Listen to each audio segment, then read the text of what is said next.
Good morning, everyone. Thank you so much for joining us in this series of talks promoted by the United States Spiritist Federation every Saturday morning at 11 a.m. Eastern Time.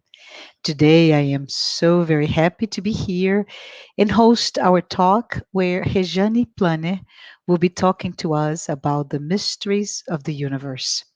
Before we turn it over to Rejane, I would like to take a moment for all of us together do this small opening prayer. I invite all of us to please close our eyes. Let's take this opportunity to open our hearts, our minds to all the spirits of light who are here present with us, along with our benefactors, those who guide us during our entire journey on earth. May we all be blessed. May Rejane today receive the divine inspirations during this talk, and may all of us be touched by those words in our daily lives. So be it. Rejane, it is so nice meeting you today. Welcome. Hope you're doing well. It is really great to have you here to talk about the mysteries of the universe. I'm so curious and appreciate your enlightening all of us on this subject. But before Rejane, you begin this very important message, I would like to formally introduce you. Rejane Plane is the co-founder and vice chair of the Association for Spiritist Studies Allan Kardec. Rejane has lived and worked in Austria since 1989. She is a writer, she is a poet, and she has contributed to many articles in Brazilian Spiritist magazines. Professionally, Rejane is an electrical and nuclear engineer. She has a master's degree in the nuclear engineering from Military Engineering Institute, IME, from Rio de Janeiro. I would like to remind everyone in the audience, please take a moment to send your questions. We will allow time to address those, your comments, your questions, once Rejane concludes her presentation. Thank you so much, and thank you, Rejane. Please go ahead and get started. Good morning or good afternoon. We are in Austria. Here is about 5 o'clock, 5 p.m. I think you are at 11. It's a pleasure for me. I'm very glad to be with you, to communicate again in English. As I was telling Marcia, it was my working language for 30 years at the UN. At home, we speak German. And in the Spiritist Center, we speak Portuguese. With some friends, I speak Spanish. That means with others, Italian. It's quite difficult to turn on, turn off all those languages. And I apologize if I make some mistakes, but let's try to communicate. That is the best. Our main purpose today is to talk about those mysteries. There is a mistake in my there is a mistake in the first mysteries of universe with it's sorry. This should not happen. It's to talk a little bit about those mysteries of the universe, those questions that come to our minds, and sometimes they pass by, they don't stay longer, but they are with us. And somehow we come back and think, why are we here? Where all what we see comes from, and other deep questions that mankind has asked themselves along the millennia. In fact, our whole life is driven by this progressive and irrevocable flow of time. We don't stop, and time for us does stop. 30 years I've been in Austria, and it seems like yesterday. I arrived here in the middle of winter, dark, gray, whatever you can think about, like in New York, probably. November, December are months that everything is gray. There is few sun. And today we are in summer, very nice sunny day. But those years pass by so quickly, and I didn't perceive. And we also don't perceive this flow of time in our lives. Many people, because of this, of being caught in this cage of time, many people live in the cage. They are driven by tangible things in a very fragile reality, that people forget that this reality that we live is not the real life, is not the real world where we come from. It's just a time in the eternity. What is 70 years? What is 8 years? Nothing. But our society offers us so many pleasures, offers, but not always provide for them. The media, the social networks contribute to form the social and cultural habits that prevent us to look to other life realities. Then what we do, the individual or the person thinks and reflects upon according to his own beliefs and notions of the physical reality that for him is the only possible reality. However, for since millennia, mankind is looking to unveil the mysteries of life. Where do we come from? Where am I going? What am I doing here? What is the purpose of my life? And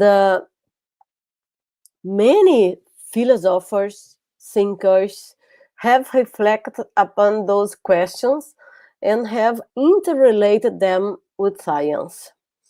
One of my goals is the way I see life, is this connection, this relationship between what I believe and between the world I see.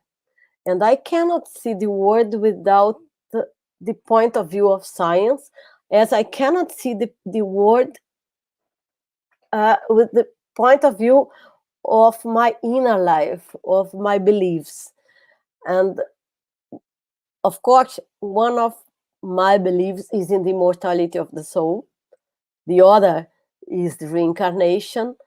The biggest belief is faith in God, and be sure that we are in a universe that is driven by a source, a force that we don't know what it is, that we name God. This force that writes for us what we call the divine laws, because they come from this force that we name God. This force drives our life, but it does command our life. Then one of the first mistakes that mankind has made is to think that God is looks like man. God, and this is the first question Kardec poses to the spirit: what is God? The second main important concept and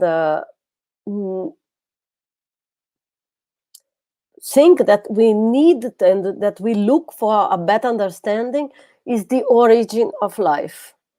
Where do we come from?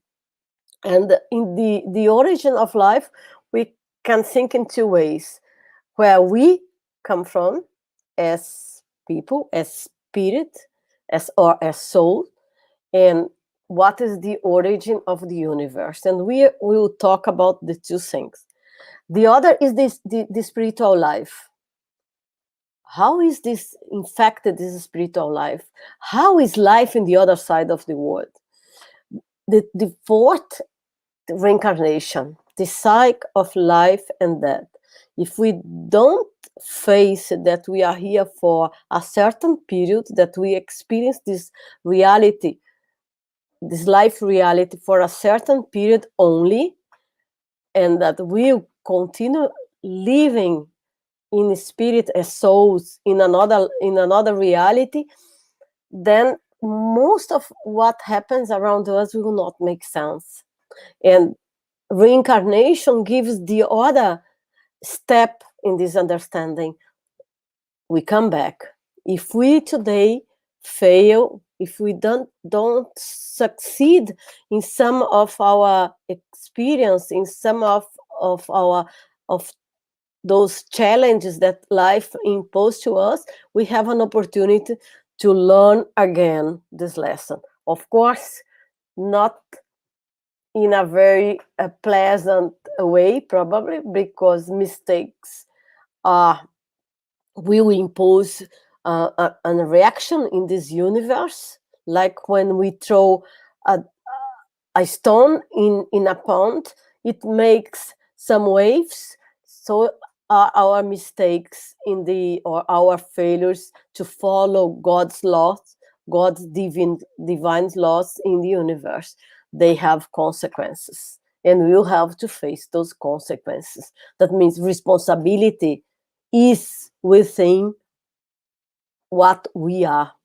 If we don't have responsibility for what we are, for what we do, then we will live in this cycle of life and death, reincarnation, many centuries or millenniums, and suffer and pain will be part of our lives. If we wanted to cut this chain, we need to progress. We need to evolve spiritually. And evolving means learning.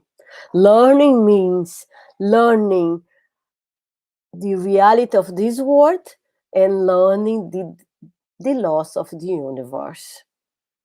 We need to know where we live, what we are, where we go, from where we come from, that we can understand the universe. And we need to learn and to act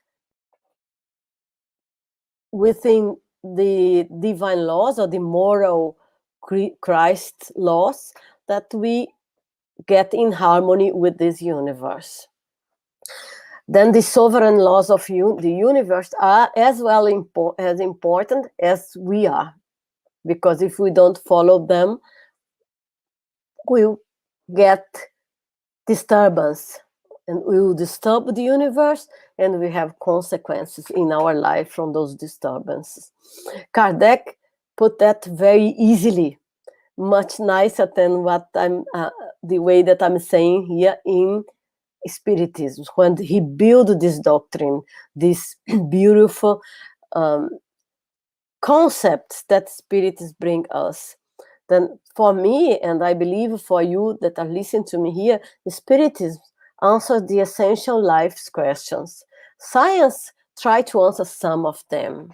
Philosophy try to answer some of them. And Spiritism, by bringing philosophy, science, and the moral aspects of religion together, it brings a better understanding of life.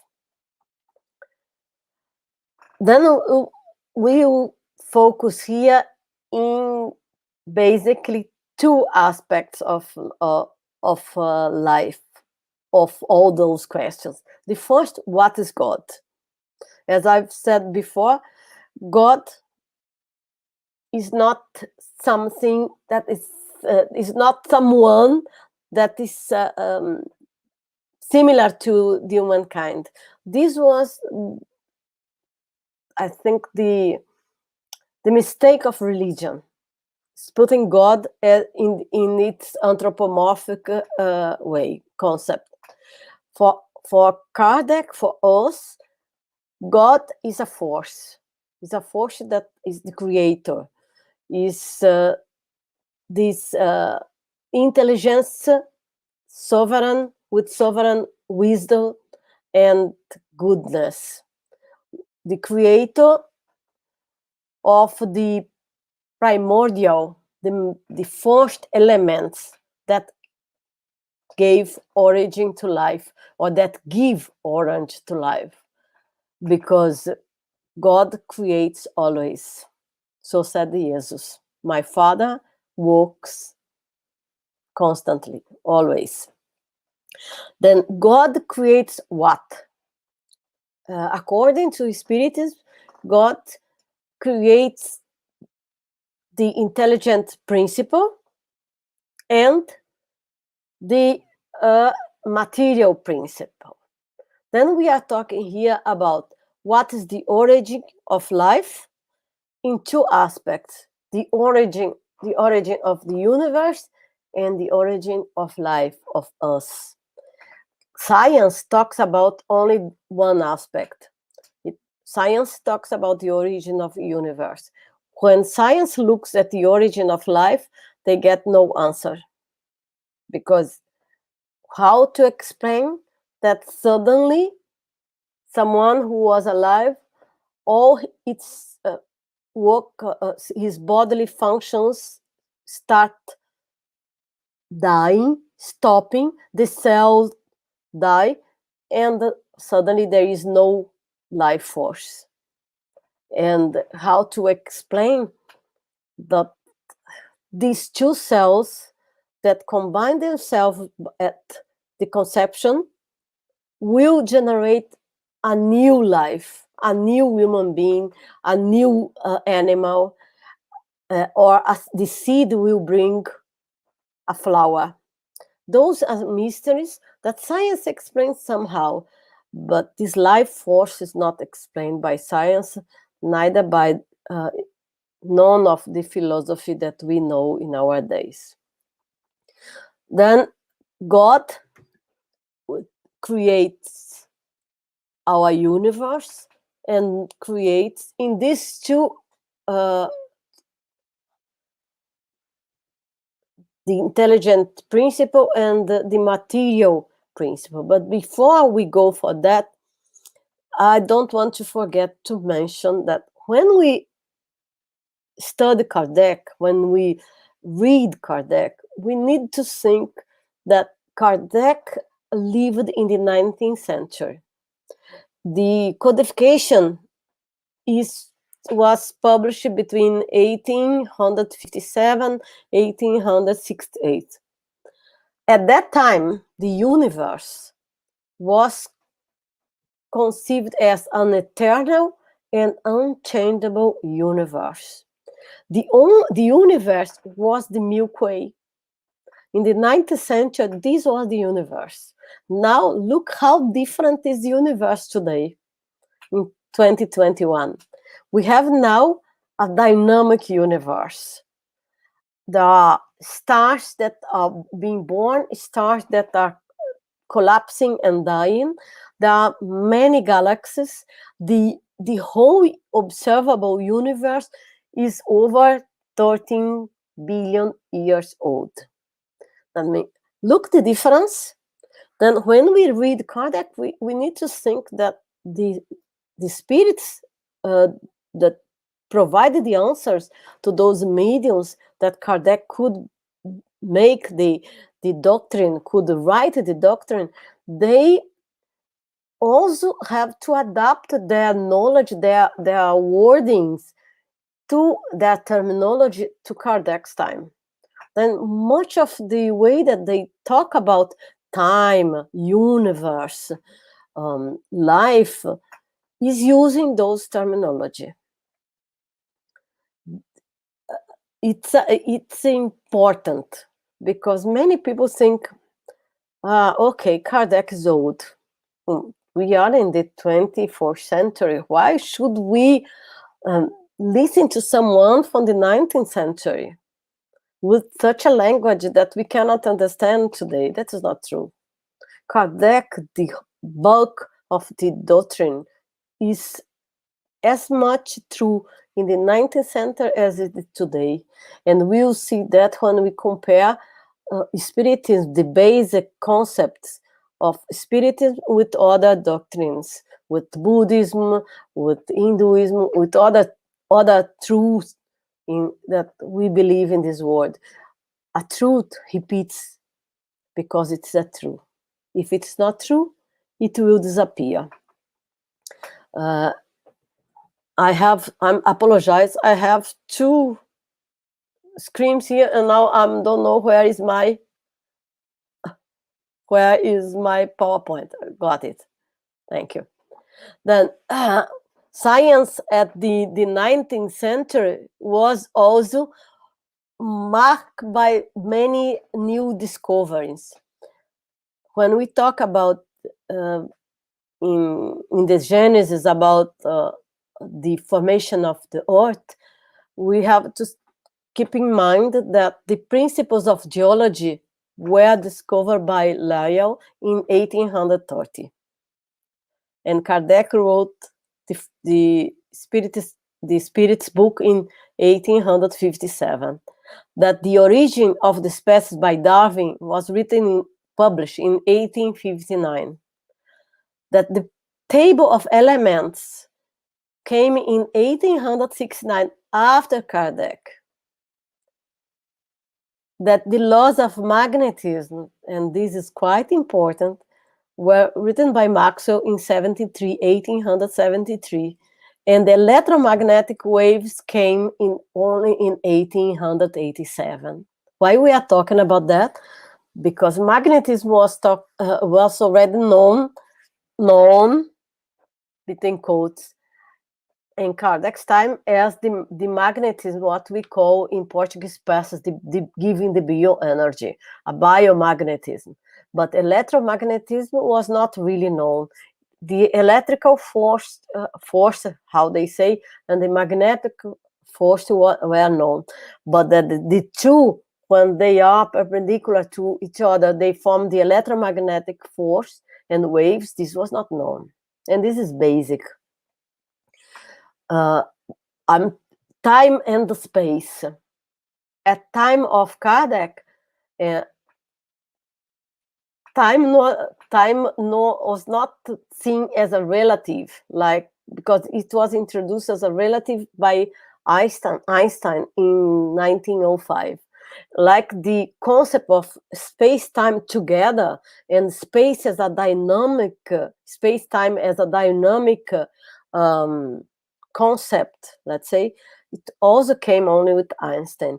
In Kardec time, nevertheless, in the Genesis, written in 1868, we'll read there that time, in the chapter 6, time is the sequence of things. That means the spirits already try to bring the concept that time really does exist, that time is perceived by us in this universe as the sequence of things. This is a concept quite actual. The other important concept, space is infinite. And the more in the same chapter, it's the spirit of Galileo. He says, we travel always at the same speed of light, when he gives an example of the universe. What I'm trying to convey here is that we can see the concepts of the actual science, our current modern science from our 20th and 21st century, in what the spirits told Kardec in a veil, let's say, but already telling us what to expect and giving means to understand the reality we live and the reality we think about as the spiritual reality. How science explains the creation of the universe. The theory today that explains the theory the formation of the universe is the Big Bang theory. The Big Bang assumes that there was no time at that time. There was no time. There was a state of high density and temperature, an initial state of high density and temperature, and there was not in fact an explosion. It was such an intense density and temperature that it created an expansion, and this first second is unknown by science, because science cannot get in this first second of of our universe, because we observe the universe through light, to the through electromagnetic sources, through waves. And at that time there were protons, neutrons, electrons, but the photons were caught in those mix of particles, many particles, and and we cannot observe. I was just reading today in the morning in the Scientific American that someone was researching. They suppose that if they observe the cosmic gravitational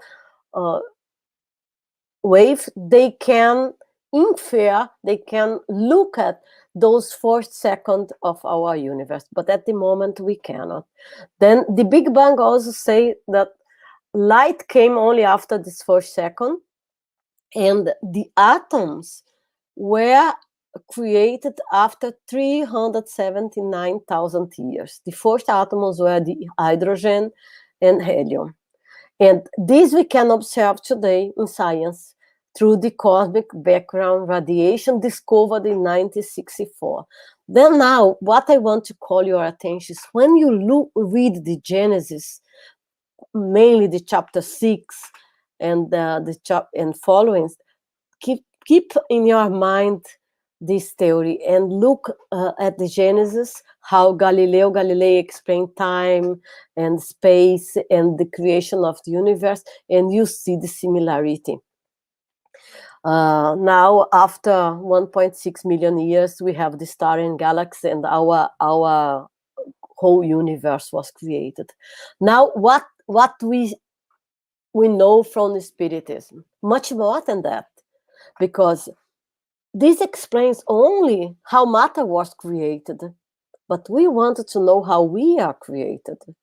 And the Spirits told Kardec that God creates, what I rather repeat here 3 times, the intelligent principle, look at that, and the material principle. From that intelligent principle that we can understand like a seed, we are created as spirit.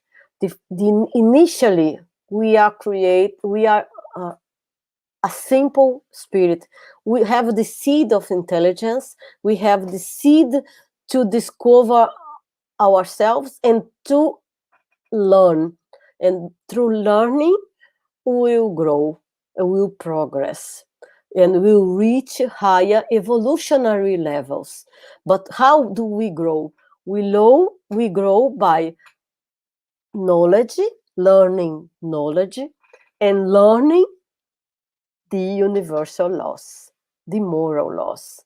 If we learn only in one way, if we learn only through our rational and intelligence, through the purely, we will not master the universe, because we will make mistakes. Will be centered in the ego, and we will not overcome the ego and look at who are living with us, who in our environment. We will not take care of the beautiful Gaia, our earth, of the animals, of the plants, of our companions, the other women and persons in our life. But if we learn in the 2 ways, and this learning is never a straight line, is always a parable or a curve. Then, because we learn through experience and through the experience, what we do and how we feel, and also we learn through the experience of the others. That means by example. Much more difficult to learn in this way, I should say. And Kardec was didactic, very pedagogic. He was an educator. He was also rational.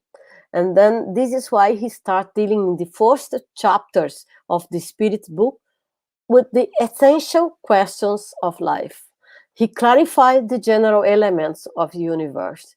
And I remember when I was first studying, and when we studying in our center here, the general elements of the universe, we spent days discussing what is the intelligent principle, what is the material principle, what is this universal cosmic fluid that the spirits say that permeates everything in the universe, and that is necessary that we as spirits manifest in the material as a body, because our perispirit, that this is the link between the spirit we are and the body we build to experience life in earth, is made of the universal cosmic fluid, specific from the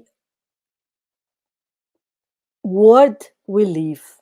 Then I would say, for example, in earth, we that live incarnated in this earth, we have a perispirit or a astral corp body. Depend on the terminology you want to use. In spiritism, we use perispirit, that belongs to this psychosphere, from this earthly fluid. However, if someone would live in Jupiter, the cosmic fluid in Jupiter may be different. I'm not saying that is different. I'm saying that may be different, because Jupiter for sure has other life conditions different from Earth. However, the same human beings preserve their form through their perispirit when they incarnate in different worlds, in different dimensions of life. Don't forget that Earth is not our only planetary house. We have other planetary houses that we don't know where they are. Other dimensions of life in the spiritual and in the earth. And then we also see what is the life around our earth.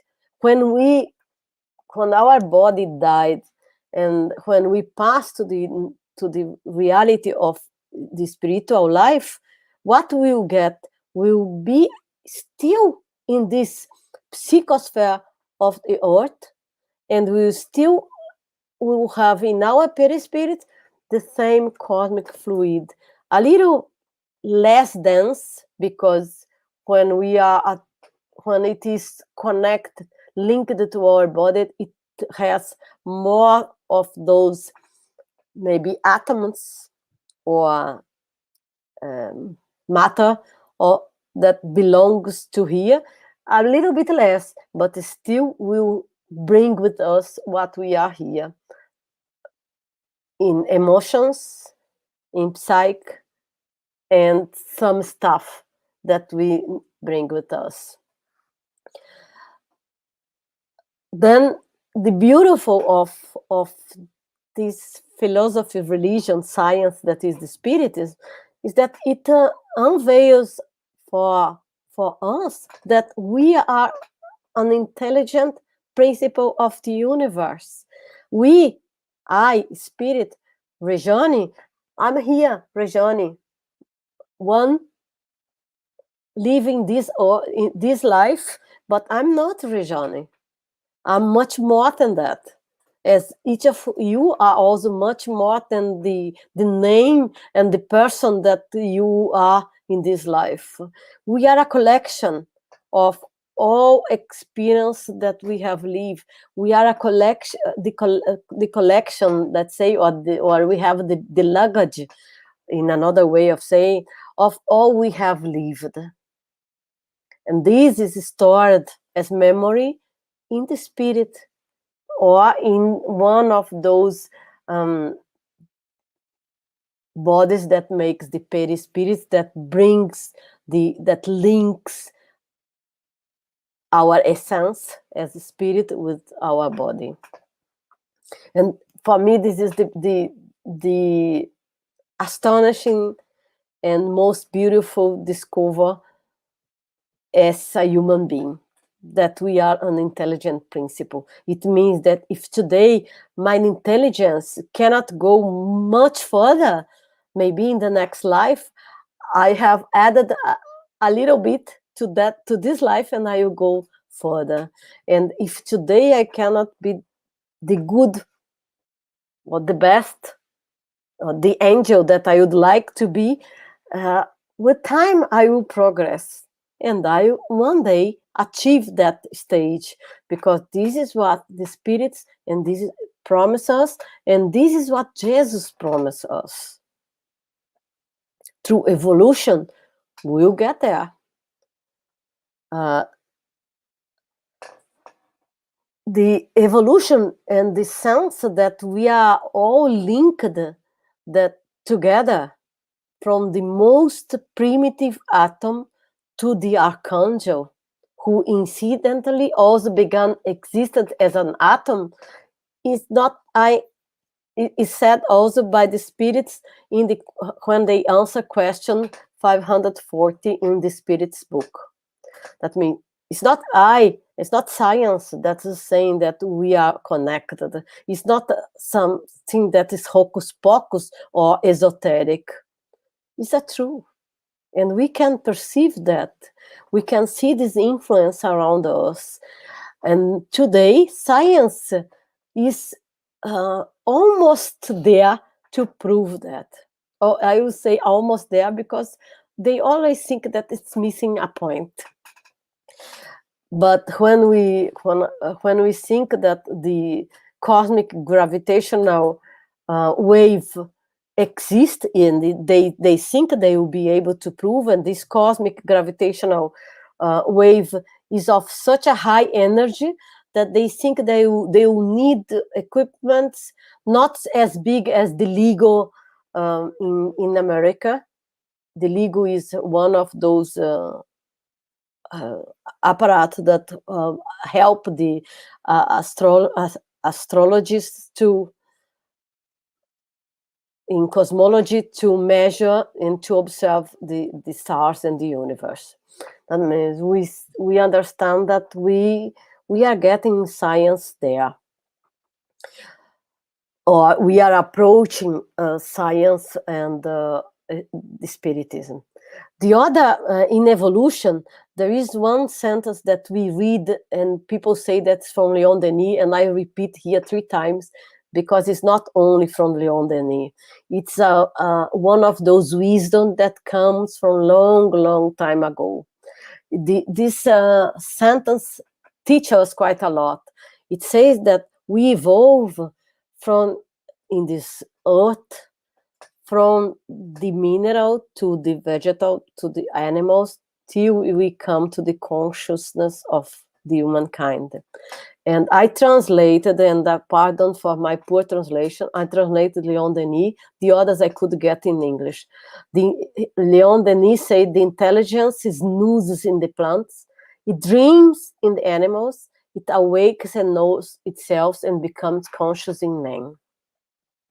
But this was said by Pythagoras much before. Pythagoras said the consciousness sleeps in the stones, dreams in the plant, awakes in the animal, and slowly becomes aware of itself in man. And in the end of the 18th century, Friedrich von Schelling, an European, I think he was a German, he said, mind sleeps in the stone, dreams in the plant, awakes in the animal, and becomes conscious in man. Why am I telling I'm saying that when I'm marking this sentence because it tells us about our evolution. It's an arrogance for men or for the human being to think that we have been always in this form. We have evolved since this intelligent seed till now. And to evolve, we need to learn from the beginning, like starting in the kindergarten, or like a baby is crawling, is starting its first sentence by bubbling. Like that, we start bubbling or crowding in the universe. But this evolution is being uh, proved or is being researched by science, and science is getting some very interesting results. This, for instance, in Tel Aviv University, this study is from 2016. They just a moment. I have a visitor, I guess, but okay. Oh, I'm getting for my neighbor nice, very nice apricots. You don't know how nice it is, but let back here apologize to you. Then what in Tel Aviv University in 2006 they did? They looked at the behavior of tomatoes plant and at tomato and sorry, I forgot the other. Apologize. Coffee, tobacco. Sorry, tobacco plants and tomatoes. What they did, they measure with electromagnetic waves. They measure the sound of the plants. They try to measure that, and they also try to measure how they experience the different changes in their environment. And what they wrote in this paper, and what they prove, is that plants that suffer stress, they show altered phenotypes. That means they change color, they change the smell, they change shapes, and more. And this we know because stress can be lack of water, stress can be lack of sun, and we know that the tomato will not grow, that the plant will die, but that they also emit airborne sounds that can be recorded remotely. It was not yet proven, and they did this research in the Tel Aviv University. If you want, I can send later on all these references. But let's now see what the Spiritism says. Through the medium Francisco Cândido Xavier, the spirit André Luiz wrote in this book, In the Greater World, he wrote the following: the embryonic consciousness existing in the rock that rolls along with the river is involved in a process of emergence. What means? That in the rock there is an emergence consciousness. There is something that will be developed. The trees develop memory. He says in a very poetic, I don't need a thing to read, you can probably read there. And in the animal, and he compared the tigress licking her new body. That means a lion or a tiger licking her newborn offspring is learning the rudiments of love, as well as the ape develops the speech. Then you see how we are evolving, and how we need to consider the other living beings in our planet as our companions in our life, How can we explain life if we don't respect them? If we don't be also responsible for those who cannot communicate well with us? It's a part of our learning in this planet as a spirit is to respect, is to tolerate, is to see the others as part of our reality in this life. And don't the other mystery, I think I'm taking already 45 minutes and it's a little bit too long. But the other mystery is consciousness. And I would like here to remind that Kardec also questioned the spirit, where is God's law written? And they say in the conscious, in the conscience. Why? Because by learning the laws of the universe, we are increasing our consciousness. However, the word consciousness is used with different meanings. When you read in science, consciousness can be also read as a spirit, a soul, because consciousness for science is the essence we are. I would like to talk only 5 minutes. It will be very, very short, but to understand this consciousness that we are, the spirit, there are some very well-known scientists have tried to look for how this consciousness appear, manifest, and the Penrose, Sir Roger Penrose, who got the Nobel Prize, I think in 2020 or 2019, together with Hameroff. Stuart Hameroff is a doctor, medical doctor, surgeon.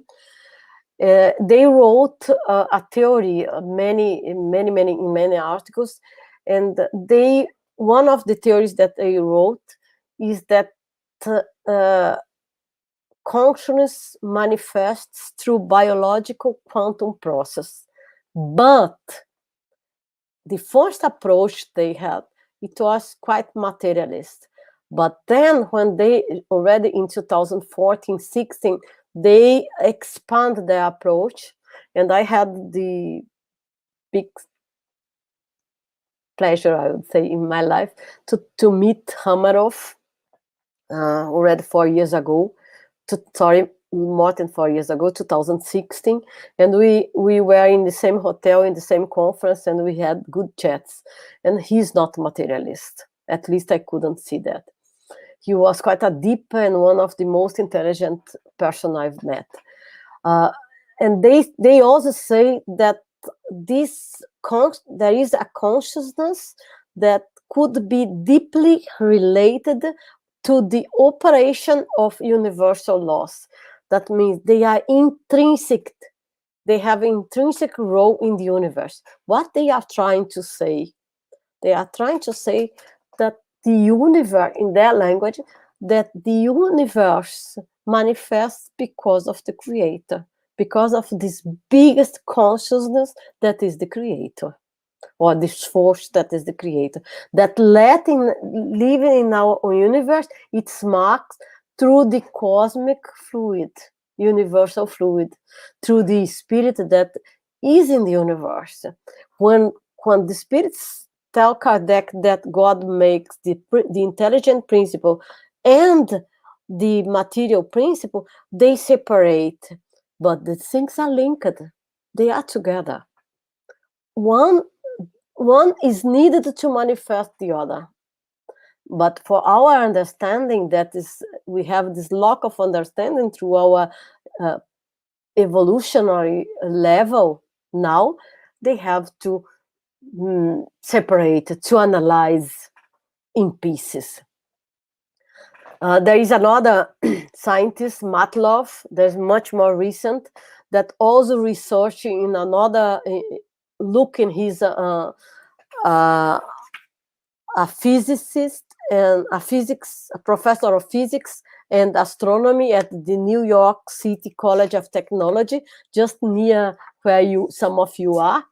And he made a beautiful research. I will not go much further on that because I think I'm taking too much time, but who wants can talk to me and I send the paper and I can discuss with. In his research, he looked at the stars, and because of the Casimir effect, that is a basic feature in the quantum mechanics, he came to a conclusion that there is of the existence of a consciousness field in the universe, what he call a universal proto-consciousness. This is very important. I think this is a breakthrough in science. Of course, the mainstream science doesn't want to see that, but there are others.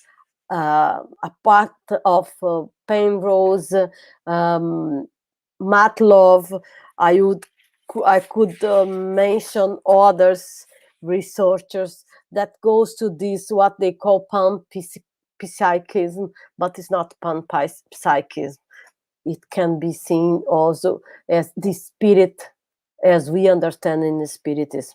But another would be uh, D.K. Berry, also in 2016. He published a paper uh, be, uh, where he analyzed the similarity between biological cellular structures and simulated the structure in neutron stars. What I believe and what I think those scientists and what the spirits are also trying to tell us is that we are linked with the universe. We are networking together. The universe is, we exist because the universe exists, and the universe exists, and we are within the universe. Then, when we remember how the Buddhism and the Hinduism also think about this um, unite, uno, or the oneness of the universe, they say that we are one with the universe, or we can achieve this state of one of the universe. In Spiritism, we would say we can achieve our plenitude.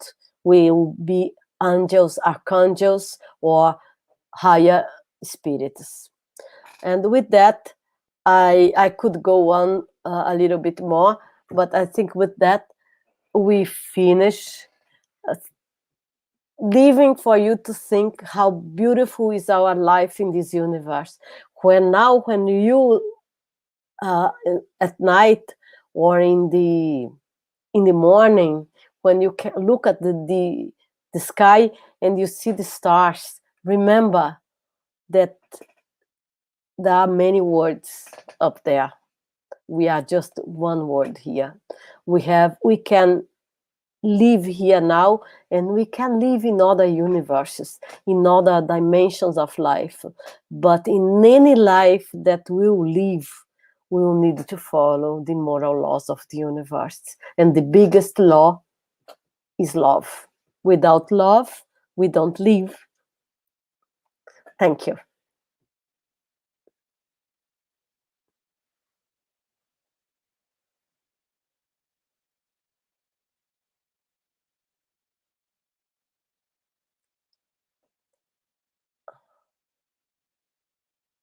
I'm not listening.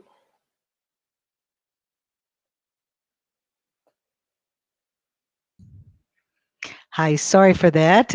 My microphone was on mute. I just want to say thank you. Thank you, Rejane. And let's see if we have any questions. Again, I'm not listening. So the first question, can you hear me? I'm not sure if I am having technical difficulties or well, Yasko said, hi, Rejane. Thanks for the great information. Jesus, 2,000 years ago, only could leave the notion of a fatherly God in replacement of a punishing God, still an anthropomorphic entity. With the significant progress in science, from micro to macrocosmos, especially in the last 2 centuries, I'm wondering whether one of the things Jesus said the people of this time could understand, but would be revealed later, wouldn't be the notion of non anthropomorphic God. So, what is the impact this new concept would make to attract back people to God, to religiosity, and to spirituality? Marcia, I think I lost most of what you talked. What is the question? Is the first one that is here in the chat? I cannot. Yes, yes, Yes. yeah. Uh, how to better understand Kardec when we use so many different words? Yeah. Okay. Look, Kardec talks about fluids. Fluid. The concept of fluid at Kardec's time was different than the concept of fluid we have today. When we talk about fluid in science today, we think about plasma. When we talk about energy in Kardec's time, we think more about the energy as something that produce work. Today, when we talk about energy, we talk about the concept of fields of energy. That's quite different than what Kardec said. There are people in Spiritism and physicists that they believe that using the word fluid is okay, and we understand the fluid as a plasma, and they follow like the Kardec. I prefer to use the term to place fluid as fields with the concept of field, because fluid, it brings the idea of gas, of water, and it's not what really they wanted to tell us. That means when they talk about the cosmic fluid, we are talking about a bigger field. We can say energy field, but many energies, because in the cosmic fluid we had all types of particles of energies there. We have the electromagnetic force, we have the forces that combine the atoms, the weak force, the strong force. We'll have the bosons and all these stellar sources. I mean, when we look at the Kardec, try to look at, if we are a sign, if we are from the science, from the STEM, look at fields, I would say. For me, would represent better. Energy is another concept, because energy is particular for each type of energy, but it's still an energy. We say here that we give bioenergy. What can we do? But what we are giving, which energy is that? We Mhm. don't know, or we Very. know. Thank you, Rejane. Can you clarify what is the significance for spiritist and non-spiritist that current scientific models found today were found much earlier in Kardec?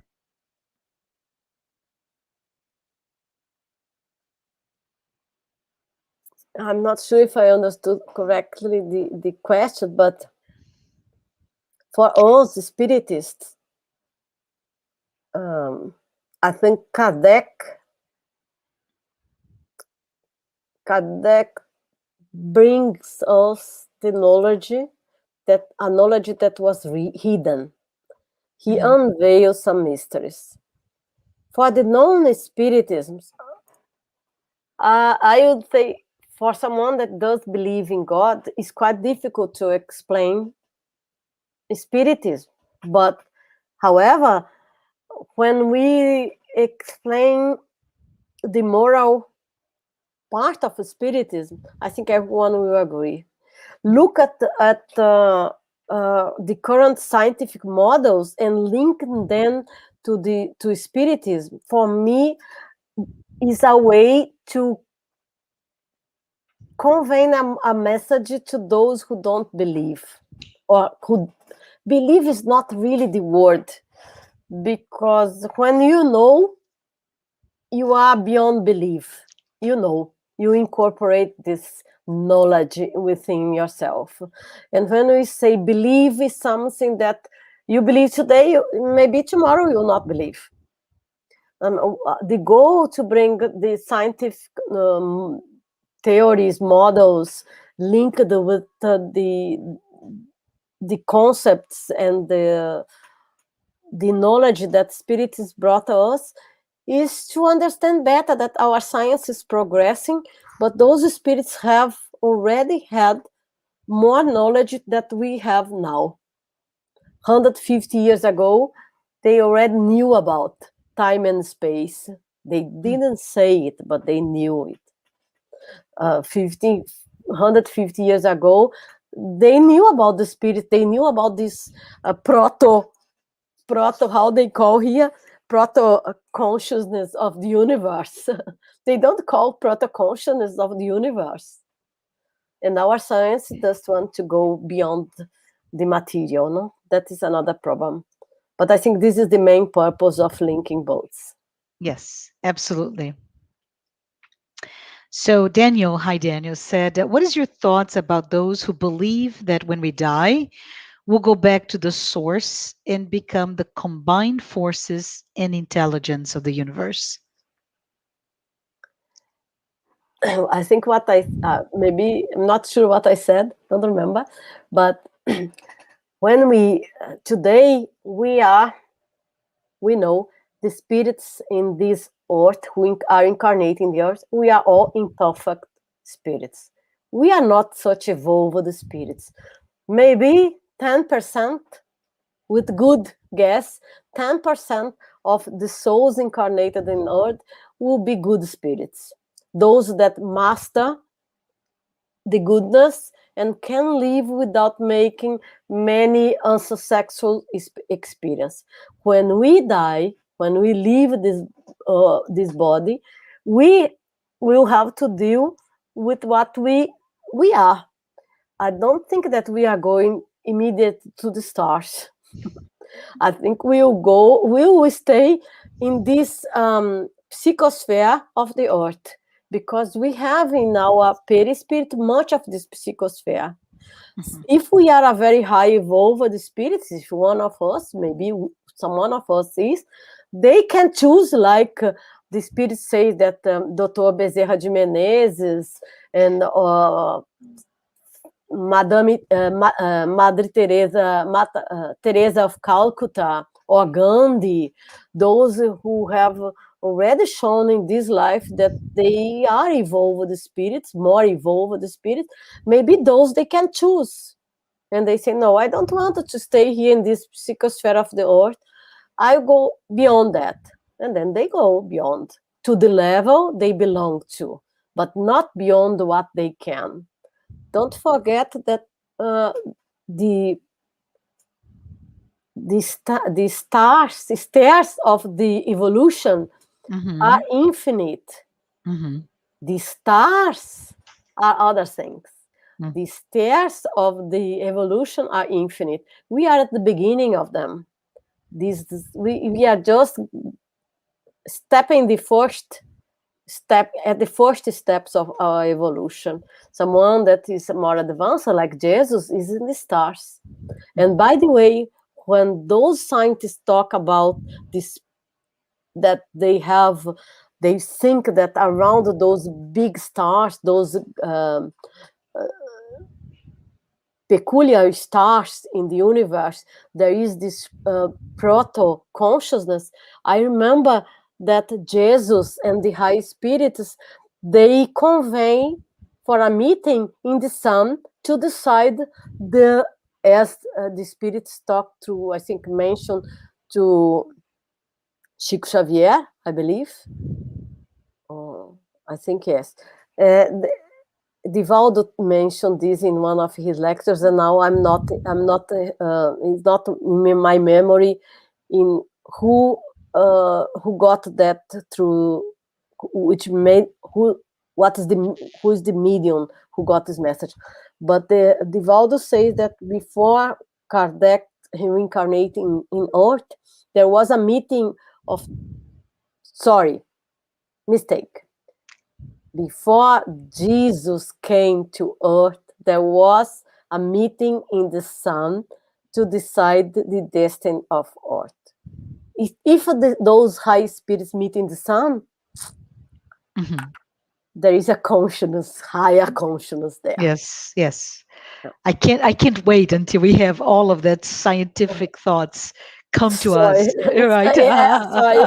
I don't want to bother anyone with my It's awesome. way of thinking. Yes, don't worry. So Louise mentioned, thank you, Louise, for your question. I totally agree with your view of mapping the old meaning of fluid with a current meaning or field. What would be your interpretation or mapping of the word vibration in the spiritist context? Great question. Yeah, a good question. We understand vibration as frequency, in Mhm. science. Still, we wanted to understand vibration as frequency. But frequency can tell us about electromagnetic frequency. Usually, we use frequency for that, but we can also use vibration for sound. Vibration is sound waves. That means I, when the spirits talk about vibration, we need to look carefully because electromagnetism is frequency. Sound waves have frequency also. We can say that, but we need to look carefully about that. We will need a study about the different vibrations. What is the vibration of a spirit, of a soul? The soul manifests with its perispirit. The perispirit has luminosity. Luminosity would be electromagnetism frequency, light frequency, but it has also expansibility. That means this is another frequency, is another vibration. We need to be careful. Yeah, uh, I think when we compare science with spirit, we need to be careful, and we will need to map really how the colleague here said the word vibration and understand. But I would ask you, do we understand what is the perispirit? We have a lot of theories, but there is no really scientific study of the perispirit.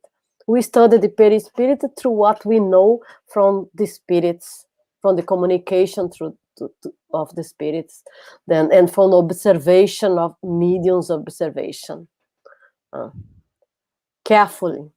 And if I use sometimes the word frequency, I may made mistakes. Vibration is what I think the spirits use in the codification, but we need to analyze. Very good. I would even say, Rejane, that all of us, as we, you're in Austria, so you started this talk with different languages, right? And maybe we need to define what I mean by that, blah blah blah, right? Very very Yeah, good. Thank you. So we yeah. have another question there. Thank you, Louise. Louise mentioned the other Louise. Do you believe that the academia will eventually embrace the existence of the spirit in the framework of mainstream science? Would you guess when? That is a dream, no?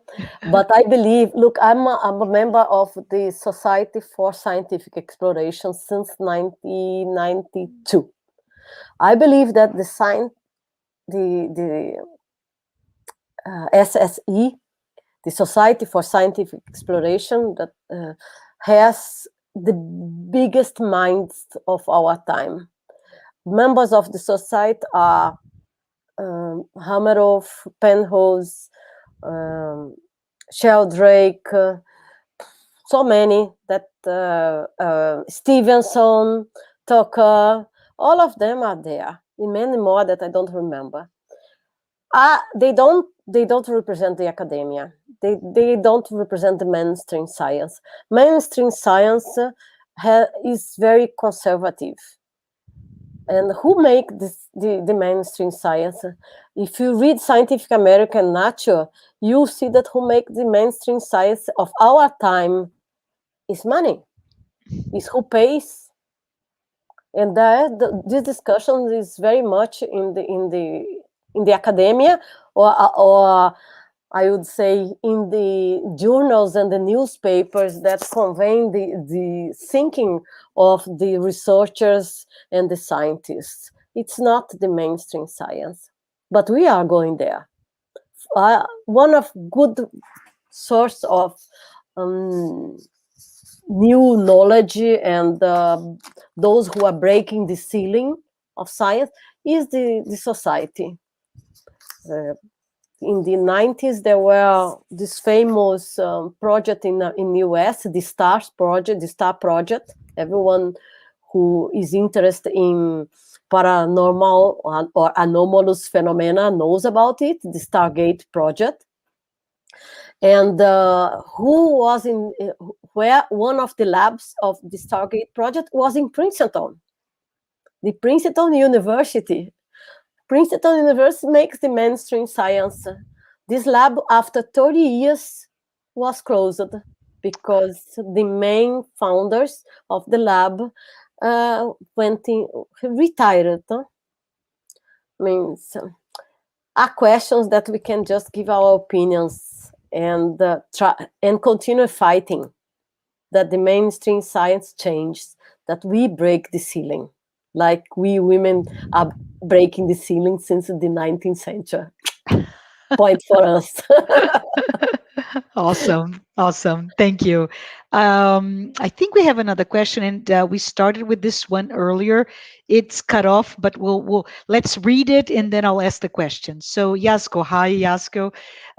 She says hi Rejane, and thanks for the great information. So for context, Jesus 2,000 years ago only could leave the notion of a fatherly God and replace it from that notion of a punishing God, but they're both still anthropomorphic entities.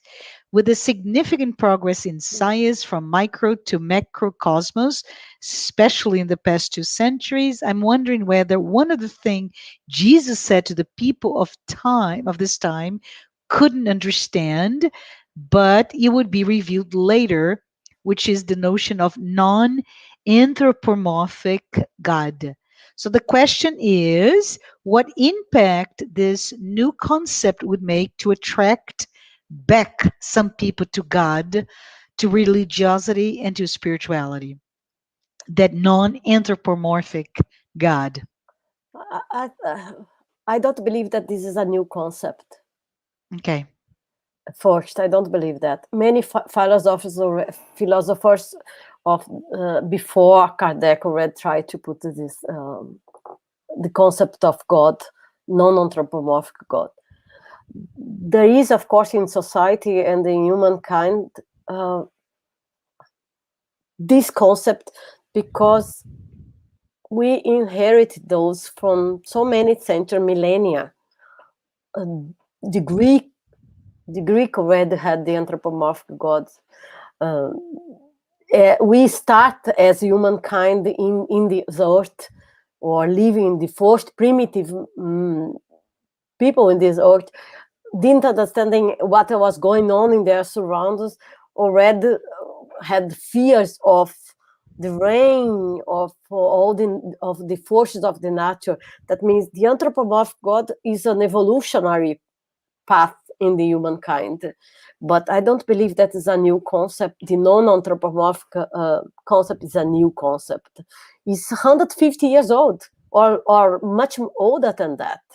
Is what is needed is education and thinking, rational thinking. How can God be like me? That is totally out of order, out of mind. How can God, if He's God, how can have hate? Then it's not God. For the definition, I mean, there is a inconsistency in the God of the Jewish and the God of the first Christ, or the God of the old religions. Mainly the Christian and Muslims have these anthropomorphic gods, because the Greek are are now most Christians, now Orthodox Christians. But it does fit. For me, it simple does fit.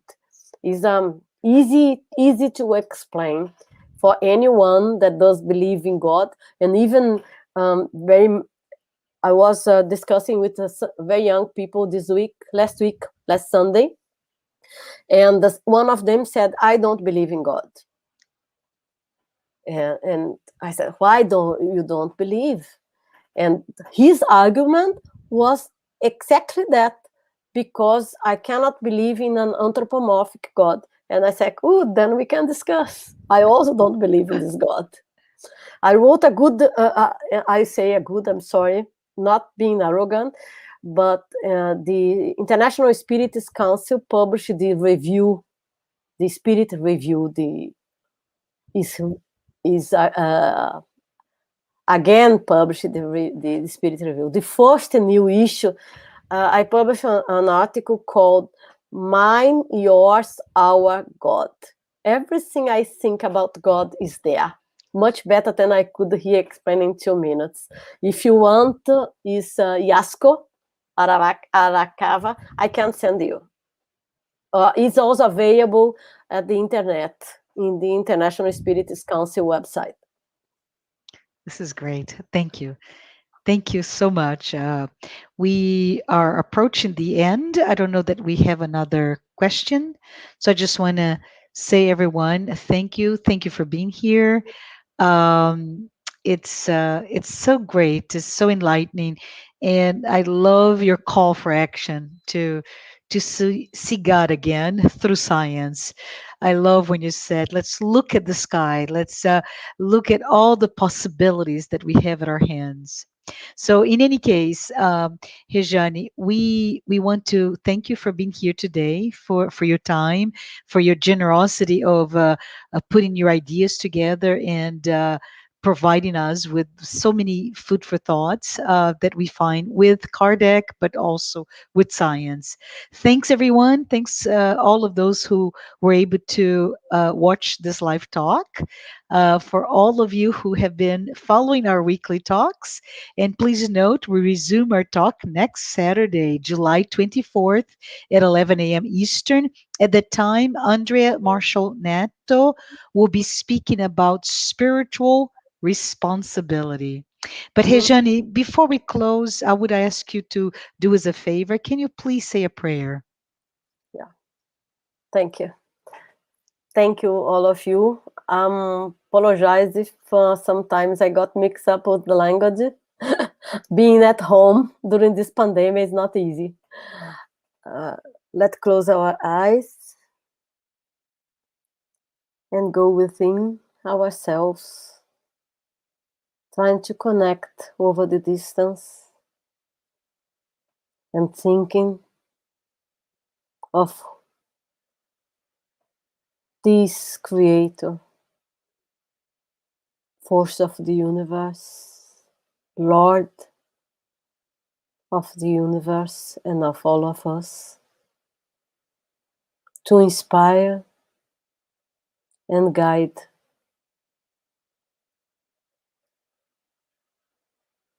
our journey in this life and our journey in all the lives that will come. Beloved Jesus, our friend, our master, be with us and have mercy to the earth. Send your light, the love, to all the souls and the beings, alleviating suffering, helping those who are sick in the hospitals or at home, who don't have a hand to hold. Be with them, Jesus, and be with us. Blessing our families, our companions, our friends, and the whole world. God be with us now and ever. Thank you.